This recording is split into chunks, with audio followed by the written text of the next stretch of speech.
Hello everyone and welcome back to my video series. In the last lecture we have seen that how we can create a storage account and what all options do we get while creating a storage account. In this lecture we are going to see what all services are available to us after creating a storage account.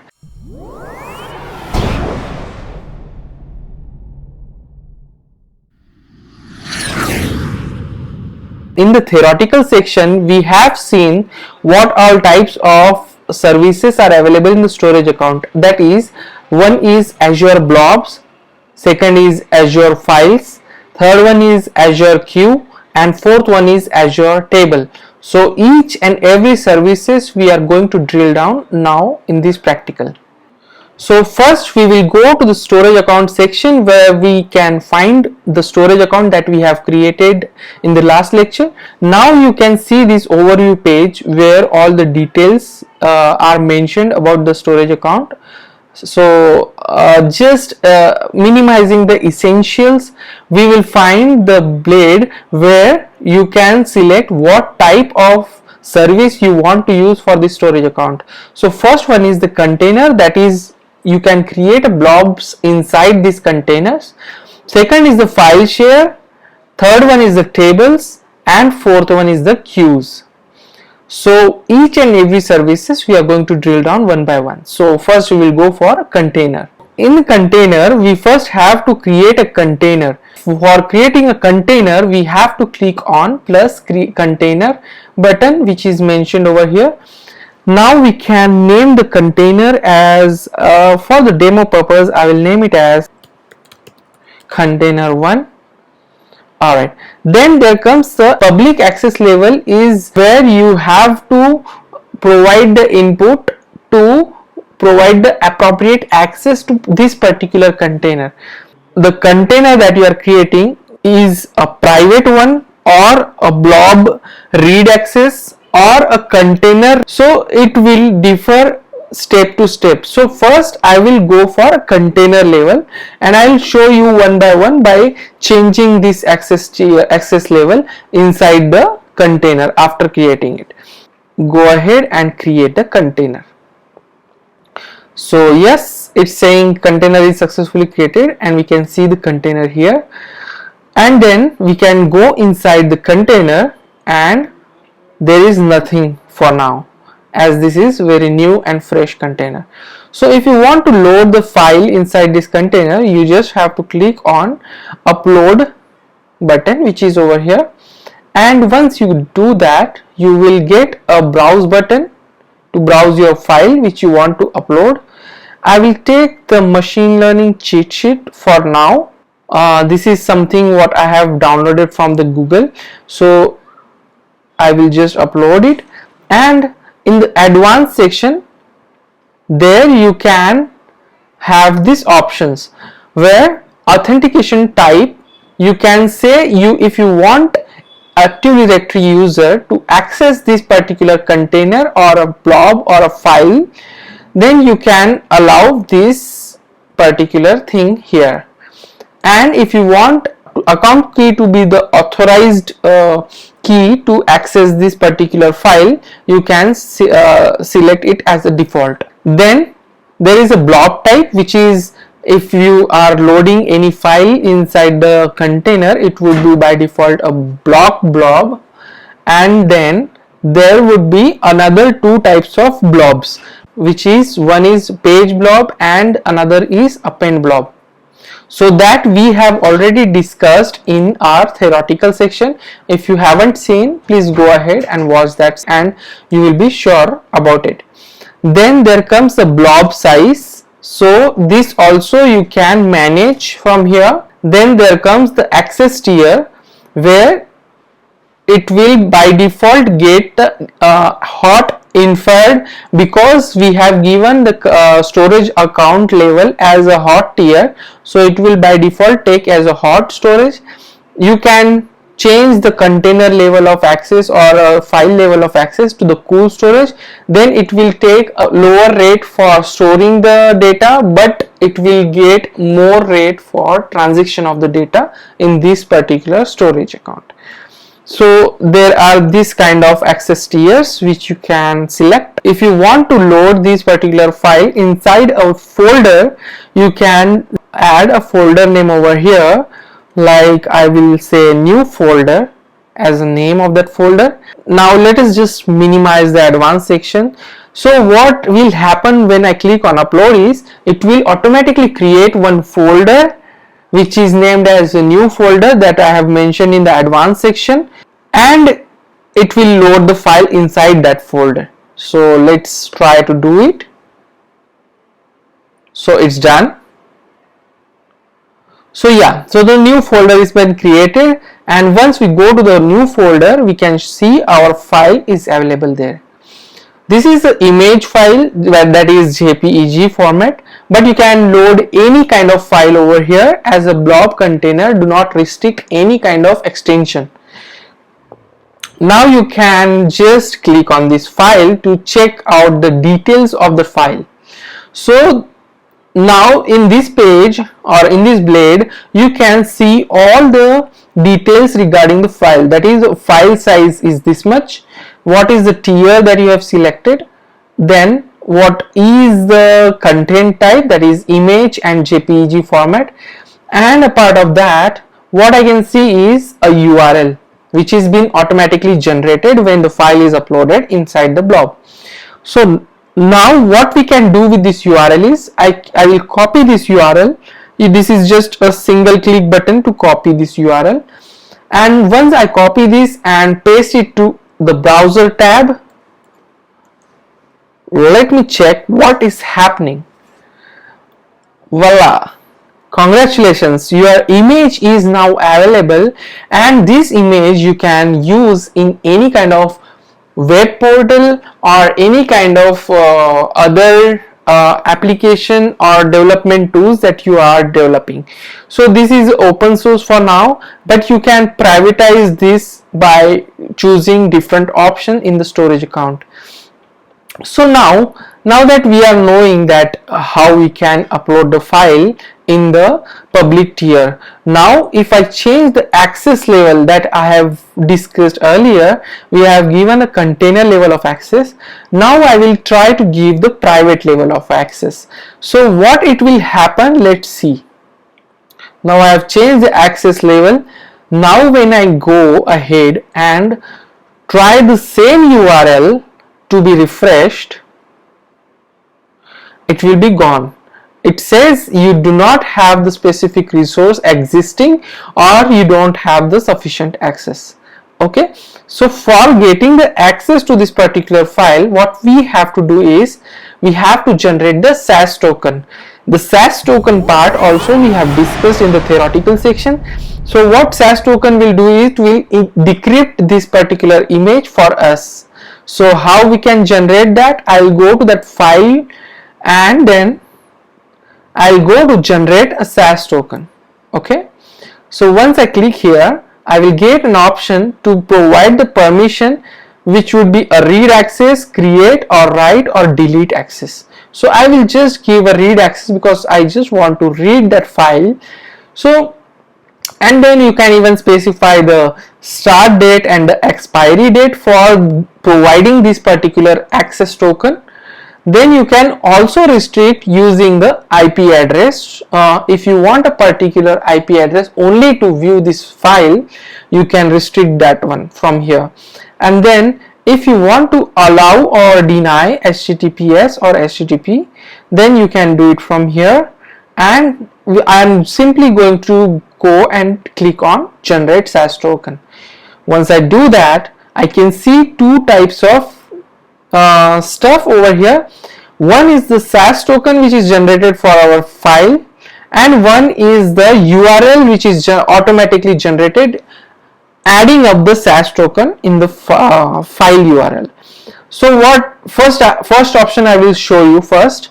So I will copy the SAS token first, and this is the URL for our particular file that we have opened, right? So what I will do is I'll just add a question mark after the URL of that file, and I will paste that SAS token that I have copied, and I'll hit enter, and yes, I am able to see the file. Now the same thing I can do without, if you don't have the URL already copied before generating the SAS token, you can simply go ahead and copy this particular blob SAS URL, which will be addition of the URL of the file plus the SAS token. So it doesn't matter how you do that. So I just simply copied and paste that URL and it shows me the image. So this is how you can access your file using the SAS token if you have encrypted the file type as a private one.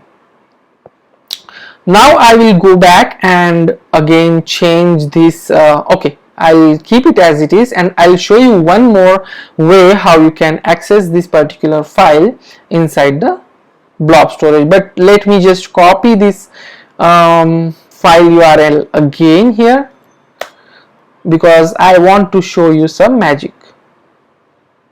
So for showing you magic, I have to go back to the storage account level. Now at the storage account level, and I can see my container, I can generate a SAS token from here too, where in the blade of the storage account, I can see the settings section, where in the settings section there is a shared access signature, which means as SAS token. So from here also I can generate the SAS token, and I can provide the permission as per my need. Currently I am only providing the permission to follow blob, because I am only having a blob storage where I want to give the permission. Then I will select what type of resource you want to allow. You want to allow a container or object level. So I will allow the object level because it's an object which is present under the particular container that I want to access. So I will give the object level of SAS token. If you want, you can give a container level if you are using some tool to access your storage account. So I will go in depth in the later section, but let's understand what I am trying to achieve. Okay, let's generate the SAS token. It's all the options are similar to the SAS token that we have generated inside the file, but now it's in a container level. So let me just click all of them and generate it. So it will generate the SAS token plus the connection string. So SAS token is this one, alright, and the blob SAS URL is this one. So SAS token, I will be using it for my particular file accessibility. Let's see how it works. So here, while copying and pasting the SAS token, if you have noticed, there is already a question mark added in the SAS token. So I don't need to add it again here.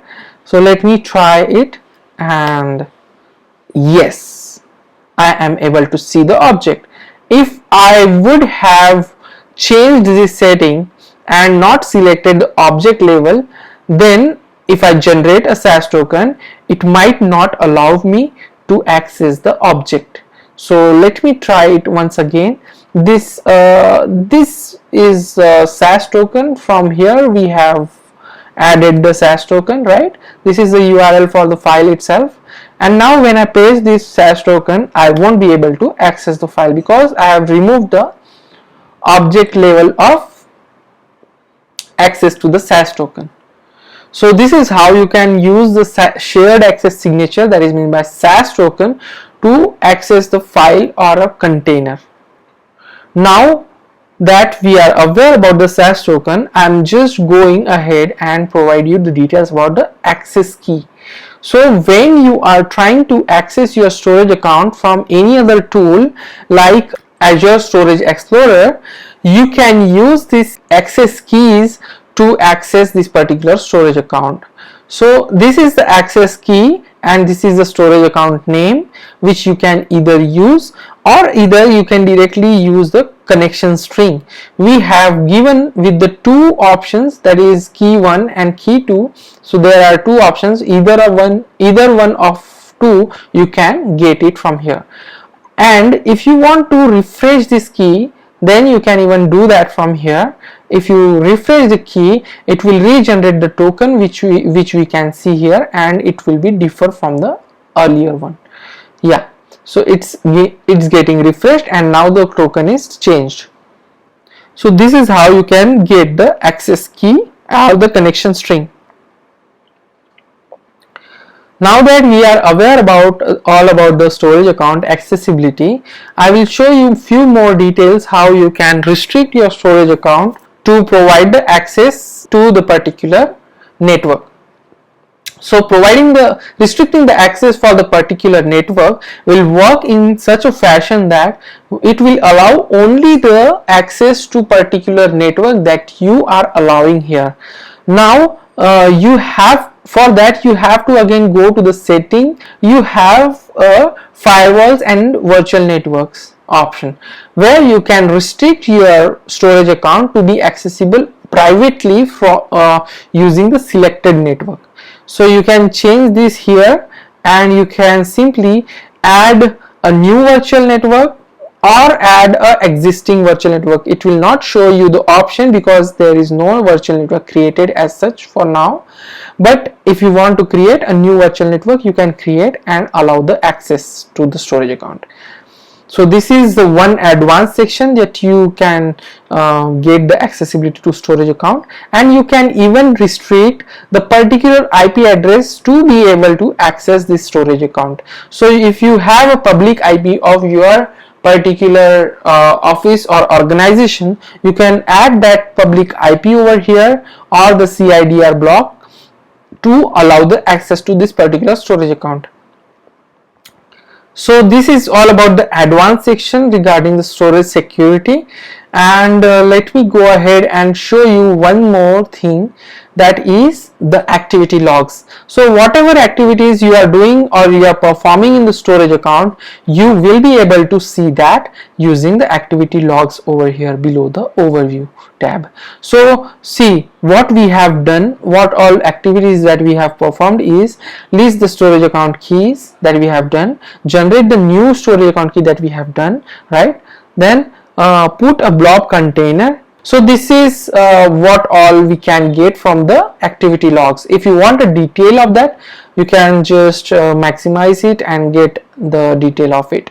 Yeah, this is how we can we have completed the container section. Now I will go ahead and show you the advantages of file share, table and queue. So file share would be the SMB type of serverless option where you can use this storage to provide the access to your file as a network drive for your computer. So how we can do that? Let's try it. Okay, so first one, plus file share to create a file share. So I'll name it as file share 1. No, it's not allowing because maybe I have used the caps. Yes. So file share 1, I will give a simple name. Now I will add a quota. Over here you have to provide some quota limit. You cannot exceed this quota when you are loading the file. So for now I can give a 10 GB, but I want to show you the limit of this quota. So we have a limit of 5 terabyte. So for now I am going to give only 10 GB because it will be allocated to me. Now if I go ahead and upgrade my tier, I can upgrade it to premium. In premium your quota will be increased. I don't have the option really now because I have not selected that one while creating the storage account. So here the quota I will be taking it as a 10, and let's just create it. Now that my file share is created, what I'll do is I'll try and upload some file inside it. It's the same way that how we have uploaded the file in the container. So I will upload the same file, and let me just try and upload it. It says it's uploaded. Now let me check what all options do we get when we explore this file here. So again, now we have a URL generated over here. This URL we will copy and try paste it here, and let me check if I can access this. No, I cannot access using the URL. So let me check what options I can. Yeah, there is not much more options like the blob storage that we had, but only few details. But you can download that particular file from here. Now let me show you another magic that we can do using a file share. So here is the connect option. So why this connect option is used?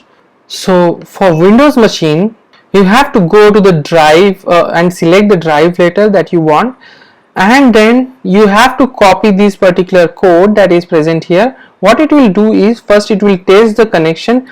If you have the port 445 allowed, then only it will run this code and allow this particular Z drive to be available as your network drive in your machine. So this is how you can create a shared network drive in your Windows machine. Currently I would not go ahead and show you in the Mac OS because it doesn't make any sense, because you will be confused how we can do it in a Windows machine. So it's a very simple process. You just have to copy this code and paste it in the PowerShell window and run it. And before doing that, just ensure that 445 port is open in your Windows machine. Once that is done, so hope this is clear, and you will be able to access this file using your folder structure, and you can access that particular file from your folder itself as the network folder, which will be available in your file manager. Now I will close this and go ahead to the overview page again. If you want to access the types of services from this blade, you can do that from here itself.